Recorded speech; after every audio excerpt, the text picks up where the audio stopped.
وإذ بوأنا لإبراهيم مكان البيت ألا تشرك بي شيئا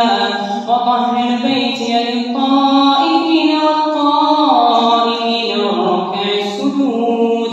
وأذن في الناس بالحج ياتوك رجالا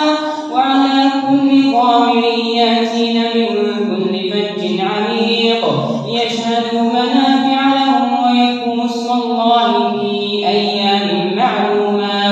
في أيام معلومات على ما رزقهم من بهيمة الأنعام فكلوا منها وأطعموا البائس الفقير ثم ليقضوا تفثهم وليوفوا نذورهم وليطوفوا بالبيت العتيق ذلك ومن يعظم حرمات الله فهو خير له عند ربه وأحلت لكم الأنعام